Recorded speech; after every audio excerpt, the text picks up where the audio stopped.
Hello, you wonderful people, and welcome to another episode of Not Too Comic Book. This being a show where I talk about TV shows that are adaptations of comic books. For today's episode, I'm going to talk about the latest episode of Black Lightning. A lot of interesting things went down in this episode, so let's break it down. Well, first and foremost, obviously we're dealing with the aftermath of, no longer having their powers and what that kind of means for Jeff. Because Grace brought it up last episode to Anissa about how she feels about the whole situation. And it's not just Anissa, everyone in the family was missing their powers because it's become a big part of them. Well, Anissa, it's she enjoys being able to do what she does, her hero, and so much. Yes, there's a lot of complicated stuff that came about because of her becoming Thunder, because of her powers, but a lot of good came from it as well. And for Jeff, it's he's been Black Lightning for so long. His powers have been a part of him for so long. Because Gabby's trying to tell him, because he's without my powers, I feel like I'm missing a limb, or I'm half the man. I can't protect my family. But it's you don't need your powers to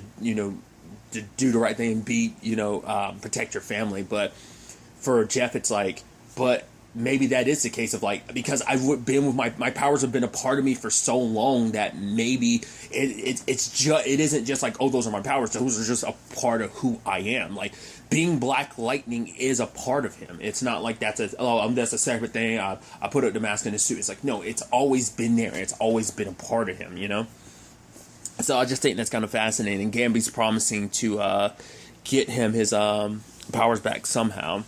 Obviously, Jeff ends up meeting up with Keith and Lynn, and the conversation comes up of okay, so how are we going to handle this situation? It's Keith is saying basically if they go to court with this, if she doesn't take a plea deal, the fact of the matter is she's going to do some jail time, but if they take this to court, the government is going to come after her with the full force, dig up everything, and they're kind of looking at each other, and it's yeah, everything about your family, probably expose it to the world, you being the Pierce family being metahumans, just everything they've been up to, so their family is going to be on blast. So it's can't really go down that route, but it's also can't do the plea deal because she'll go to jail for something she didn't necessarily do. Once again, some of their charges that it seems they're kind of using against her, it's very hyperbolized versions of kind of what she was associated with when she was kind of working with the ASA. That's what it sounded like to me last episode, but maybe that's not the case.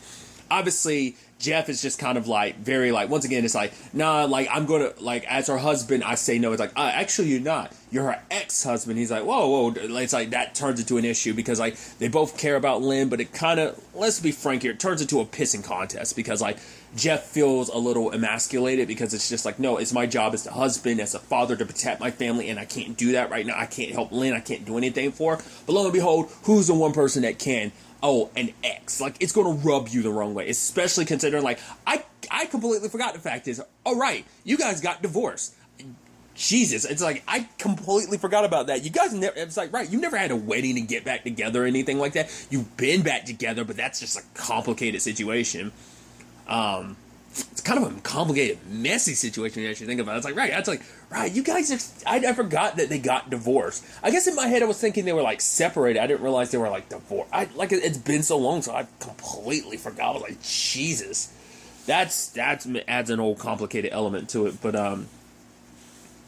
another element to this is Jennifer helping out with the collecting the metagenes that were stolen. But obviously, while she was doing it, she was realizing her powers kind of shorted out. She's I felt like a drained battery.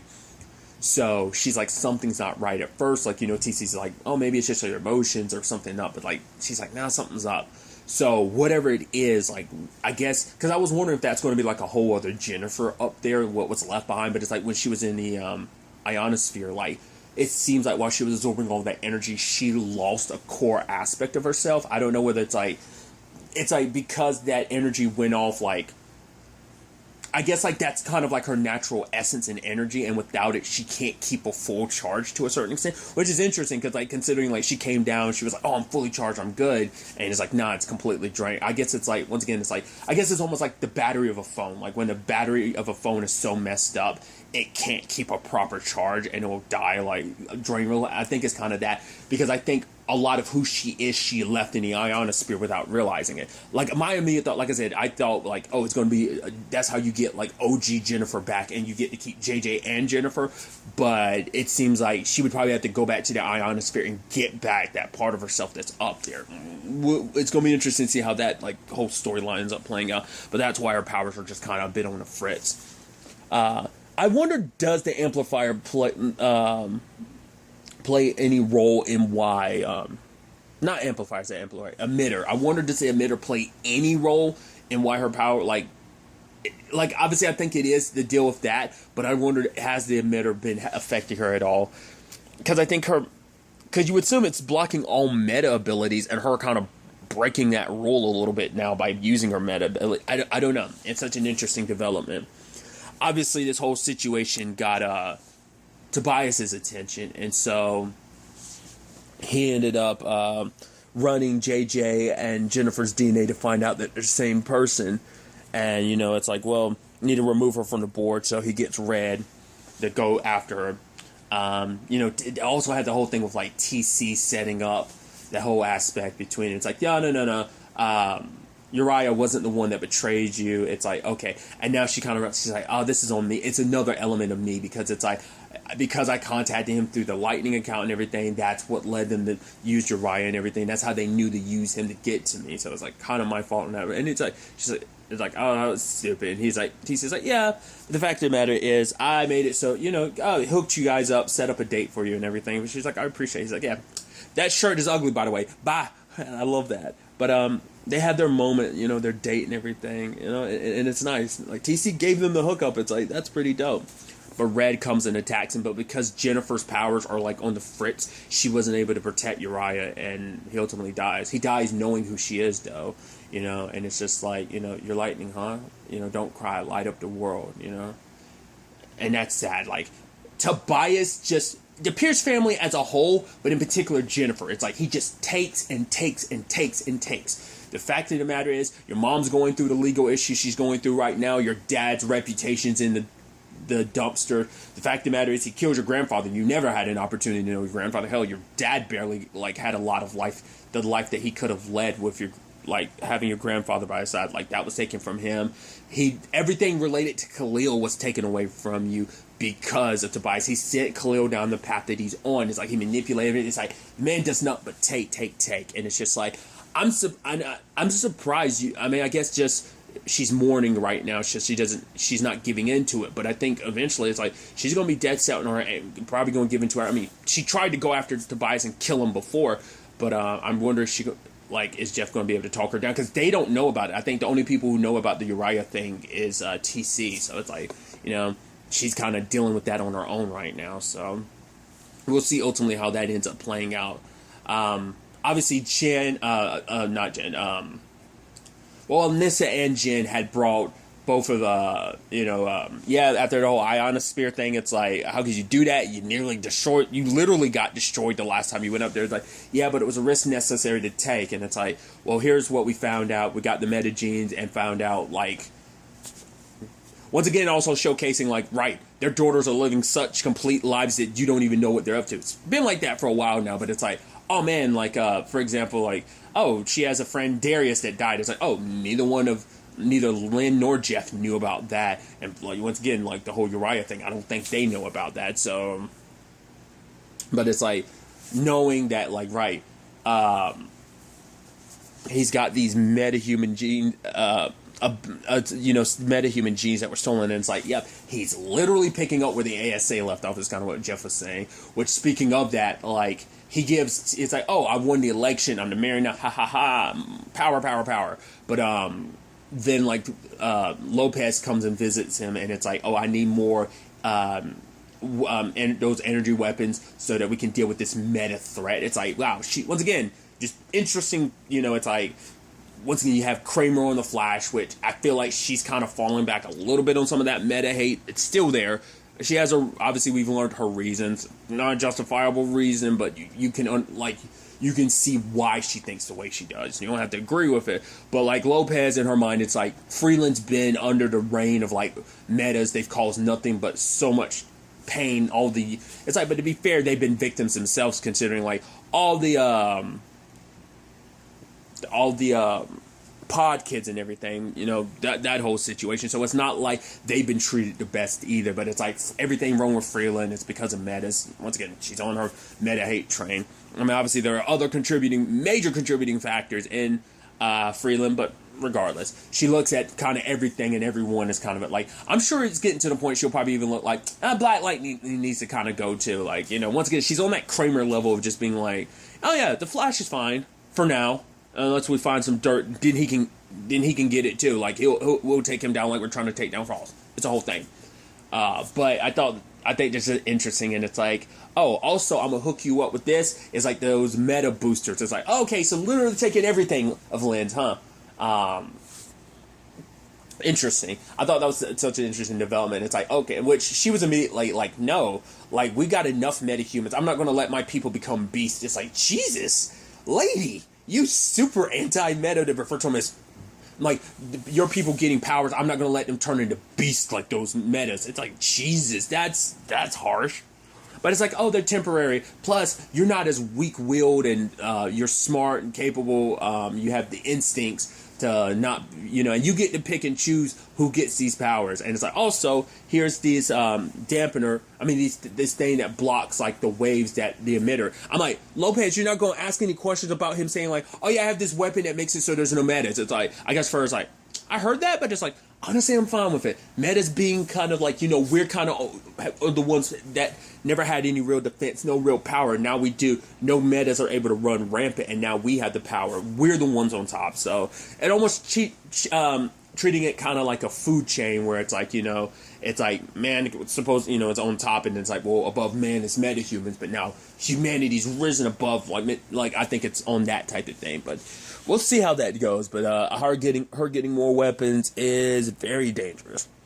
Another angle to this is Peter working with Lauren and telling her about trying to help her track down her emitter. It's like, Tobias isn't the guy you think he is. He's using Monta Vista to do this. And then obviously bringing in Anissa. It's like, I'm not going to go into too much detail, but like, hey, here's some... Because I was wondering whether Gambia was going to be like, okay, so I'm going to tell you the truth, Lauren. I work with Black Lightning. Like, I thought we were going down that lane, and I was like, oh, is Anissa here to be? But it's not like she can showcase her powers anyway, so it's not like there's much belief in that. But I was wondering if that was where we were going, but turns out not the case. But it's like, okay, here, Monta Vista's R&D development is being used to steal the metagene from these babies. So obviously Lauren's on board. She still has her reservations about, you know, Gambi, but Gambi was like, yeah, like the time we spent together, I believe in this emitter because you believe in it, because you believe you can do so much good with it. And that's the main reason why she wants to help too, is because like the emitter's meant to be good. It's meant to supply energy to a city, not be used in this manner to hurt people. So they're tracking the materials necessary for the emitter, and they find some in a tunnel, and it's like, that's why Monta Vista came to Freeland, because it turns out like what was it, lithium, whatever, yeah, like that material, which interesting, because similar thing in Superman and Lois, like why Morgan Edge is in Smallville, because there's all that like Kryptonite X or X Kryptonite. So that's kind of similar thing in that vein, but it's like, right, so it's going to make tracking the emitter that much harder. So we'll see kind of where things kind of go on that front. But obviously TC lets Jeff know about Khalil, and it's like, he was actually, oh, Khalil, hey, you know, because Khalil was kind of his prize student at one point in time, but also it's just like, hey, do you still have that? Yeah, he's here dealing with it. Like, hell, even looking at you right now, like he still has that urge to kill you because of the kill order, but I'm gonna do whatever I can to help. I got this information for you. I'm helping you out. Like, TC told me you were being framed. I knew I had to beat Tobias, so having been like kind of like taking care of the money side of things for him, like, the accounts and stuff like that. So like I wanted to help you out. So here's some of the people he's paying off, and then like we finally, it's like, Looker. I couldn't remember her name, but I thought so. I figured that was her. I was like, oh, that looked like it's her. Once again, we haven't seen her since season 2.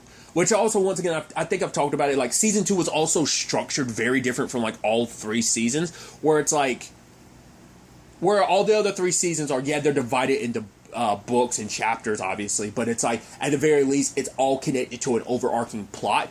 season 2 was weird because there were so many like mini arcs that were kind of almost their own thing. Yeah, a lot of that still came back full circle, like in later parts, like obviously Looker's back and everything, but it was still like, it was just kind of like this arc is done, so we're not really touching some of the stuff from that's trailing over, but it's just like little like pocket stories kind of together. So like season 2 was like structured very differently from the other 3 seasons, or the other 2 seasons in this one. But but it's like, yeah, Looker, it's like, yeah, like she's a racist that can use her silver to control people. So, and that, in my mind I was like, it's not until later on they brought that up, and I was like, oh, right, the FBI agent Mason, right. I'm sure anyone else watching this immediately clicked when they saw his silver eyes. Like I said, I completely forgot, because they had brought it up. It's like, because I didn't remember what happened to her, but it was like, oh, apparently she got arrested by the ASA, but it's like she disappeared during, like, the war with Markovia. So I was like, that was interesting. So Khalil's deciding to handle things on that front. So he ultimately does. At the same time, there's a whole situation where like Jeff fills Lynn in on about it, but it's like, all right, now that Looker's back into play, Lynn's like, I do have potentially working on a serum that could help expose, remove Looker's silver from them.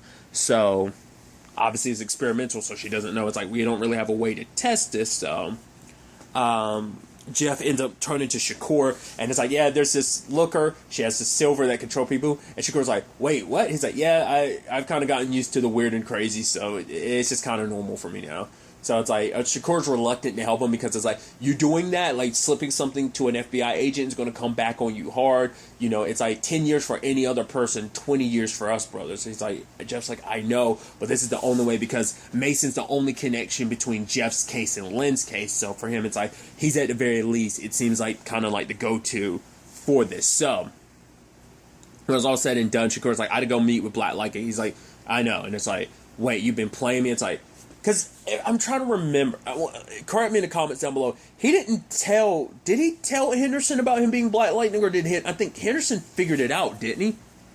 I think that's also, I think that might speak volumes too, that he's telling Shakur. But like I said, if I remember correctly, I believe Henderson figured it out on his own, which led to him kind of being so pissed. It's like, we've been best friends for so long, and it turns out you've been this vigilante that, I've got a couple issues with, but that means, like, you've been lying to me this entire time, which Shakur feels the same way. It's like, well, you've been lying to me. It's like, I'm telling you the truth now. And he's like, well, why should I help you? It's like, man, I'm putting the entire all my cards on the table. Like, you know everything now. And it's like, my life is literally in your hands. What you decide to do will determine, what happens to me. So he decides to help, and so they set up like the whole coffee situation. Like, okay, so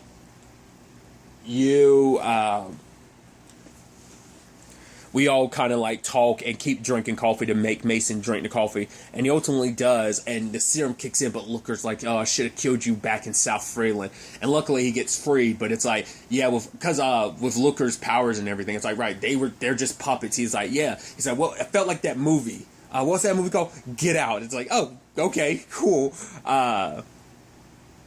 Interesting time to reference a movie. You could have just been like, I'm getting controlled by a puppet. I like that movie. Which, I'm going to be honest with you, still haven't seen Get Out. Like, I could have watched it years ago because my family did, but I was around them, but I just never did. I don't watch a lot of movies anymore. I mainly watch TV shows. Once again, my preferred format for storytelling, but that's just me. I'm weird like that. I watch some movies from time to time, but it's mainly just superhero movies. Right, once again, you're not here for that. Nevertheless, Agent Mason, it seems like he remembers everything what was happening, maybe. So it's like, oh, I'm going to do whatever I can to help you. So it's like, yeah, we're winning on that front, which Jeff comes to Lynn and is like, yo, and Khalil got Looker, which we'll get to that soon enough. But it's like, yo, Khalil got Looker, we've got this. It's like, oh, we're winning, it's all good. And you have Lynn being so excited. It's like, oh, he's like, yeah, so call Keith and say we don't need him. Let's not talk about Keith right now. It's like, we should get remarried. Yeah, we should hold a reception for Grace. And in this, it's like, no, I was talking about us getting remarried. Let's not talk about that. Like, no, I want to get, and it's like, oh, I think that speaks volumes. I'm reading too much into it. Come like, the fact that she's quickly changing the subject about you saying that we need to get remarried. I'm like, oh, it's like, because she's probably not sure. I mean, once again, it's any relationship, but they've been, like, there's certain aspects you're kind of like, working through your problems is kind of the important part of any relationship. They are going through therapy and stuff like that, but you're like, you also have to think about the fact is, like, I don't know, man. You guys seem like you don't click like you might have used to in the past. Like, there's still this, just a lot of the, like, back and forth. I mean, like I said, it's any relationship, but it just seems so consistent. Like, that's why I'm like, I don't know. I mean, because I think it's also because I'm also comparing and contrasting other relationships. It's just because, like, I mean, Barry and Iris have their, I mean, to be fair, they haven't been married nearly as long as Lynn and Jeff. They don't have the same, different circumstances, plus, like, they've got two, like, grown children and stuff like that. So there's other contributing factors, but it's just like, I don't know. Once again, who the hell am I to talk about Mr. Single over here who's never been married? Like, who the hell am I to comment on someone's marriage? Obviously, these are fictional characters, so I feel a little bit more comfortable considering but I've gotten a small picture of 4 seasons out of the years of marriage. Some peeks into, like, earlier years and stuff like that, but it's just like, I don't know. She, regardless of it, me putting in my 2 cents, I just feel like she's not too keen on the whole getting remarried thing. It's just kind of like, our dynamic's fine where it is. Why complicate things by getting remarried? I mean, maybe that'll be where they end up at the end of the day. I don't know, but just the fact is, she was, it's kind of like, I want to keep Keith around just because, just in case anything goes sideways. My name has kind of been run through the mud, or it has been too. So, you might not like Keith, but he is good at his job. So let's kind of keep him around, kind of on the payroll till we kind of figure everything out totally. So we've got that.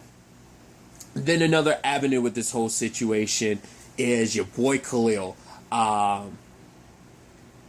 Kicking ass and taking it. Don't it feel like it feels like recently, like they've been making the excuse like, oh, Khalil's here? Yeah, let's throw in a good action scene, especially considering he's the only one that's got like powers right now. So he's kicking ass, going after Looker, putting her people down. It's just like, dude. And I love the guy's like, yeah, you see this? It's like the matching knives. Yeah, cute. But it ends up kicking their asses. And I think it speaks volumes. It wasn't Painkiller. It was Khalil himself doing the damage. He ended up doing all that, and that guy's calling him boy and everything. It's like, oh, you brought a knife to a gunfight, boy. He's like, yo, and shows a gun. He's like, I'm a grown ass man. It's like, yo, and proceed to kick some serious ass. But I also forgot about that with Looker too. Like, for one, that she has super speed, but when she possesses people, they also get super speed too. So. But obviously the confrontation of like, you're Looker, right? And she's like, you're 1-2, aren't you? And it's like, right. I was like, oh, that's interesting. You gave that compliment considering you being the racist asshole that you are. But it's like, oh, no. It's like, it's probably like because like, blah, blah, blah. But, I was curious how this was going to work, that especially when she tried to use her power. I was wondering if like the venom inside of him would have been able to stop it, but it doesn't seem like it. To a certain extent, we'll get to it in a second, but it was like, but also I was like, right, the way she pops in and it's like Khalil's there, we only see Khalil, no Painkiller. I was like, right, she's only dealing with one, and he was like, nah, you're not going to take control of my mind. Besides, like, he's done this mental gymnastics. He knows, like, oh, you're trying to possess my mind? Like, I've been prepared for this. I had to be at war with myself. He's kind of on that very, like, namaste, like, trying to find some balance and peace. So that was pretty dope. But, like, she kind of beats up Khalil, but then, like, your boy, Painkiller show up. It was very Enter the Dragon when he takes off the, like, shirt and he's got those claw marks. It's like, yo! And obviously he does his move and it's like, oh, very Bruce Lee inspired. Very, like I said, very Enter the Dragon. Man, I've seen some commercials kind of, like, I've seen something that's kind of been using footage from that recently, just like commercial or something that was using footage from that. But it's like, I have not seen that since I was a kid, dude. I remember loving that. Like, if you didn't know anything about me, growing up, I loved the martial arts movie. I still appreciate it. I especially like a lot of like anime and manga that focus on like, because there's some anime and manga out there that are real like technical about the martial arts. Like one I love, it's a great damn like martial arts series. It's like a very like, it's Dragon Ball Z-esque, but in the beginning they really focus on the martial arts. I haven't read it in a while, but it's the God of High School. They did do an anime which I haven't seen. I should just go watch the anime since I haven't read the manga. It's actually a manhwa because it's a Korean manga. But regardless, tangent on that side, it got me thinking about that. It's like, yeah, I can't remember when the last time I actually just straight up watched a martial arts movie. I mean, to be fair, once again, I very sporadically watch movies. So, but regardless, just all that aside,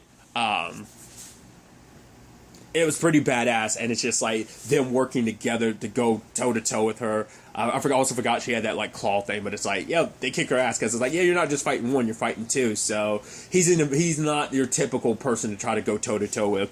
And so Painkiller poisons her, and it's like, we need her alive to help Pierce. It's like, come on, man. Someone filled that much hate needs to die. But it's like, yeah, but if you do, Tobias is going to win. You want that? And he's like, because, no. And so it's like, let me take the will. And it's like, okay, so you're poisoned right now. And it's like, gives her like the antidote, but it's like, oh, I only gave you half of it. Half the venom is still inside you. That's why you can't use your powers. It's like, boom, neutralized you. So you're going to help me. And she's like, no, why would I do that? It's like, well, your men are gone. The fact of the matter is, you getting paid is going to be done as well. So might as well help so you can get the rest of this antidote. So there's that. But now your boy Tobias knows, like, oh, Khalil's behind this because he finds his accountant dead. It's like, oh, and rewinds it, and it's like, Ishmael. I was like, hell yes. Well, to be fair, he always prepares for things. I don't know if you can, I'm sure you could, but I'm like, how do you prepare for Khalil's poison? Because you're not just up against one. Like, Khalil going to hold back, but like, I doubt Painkiller. Oh, dude, this is it. I think I even suggested that. I was like, please get this showdown, like, this meta assassin versus one of the top class assassins. Like, it's very big. You know, considering everything, you would almost think, like, oh, the League would probably want to get Khalil above Ishmael, considering, like, how dangerous Khalil is. But Khalil is kind of like well, I'm about to say one-man show, but he's kind of a two-man show. Technically a four-man show, considering, like, obviously Filk, and I believe his other buddy, the medic, is Daniel. But, nevertheless, set up some really interesting stuff. I'm really curious to ultimately see where all of this takes us going forward into the next episode. But really, that's all I want to talk about. So the next time we meet, be happy, be safe, live life to the fullest, and enjoy it. Good day and good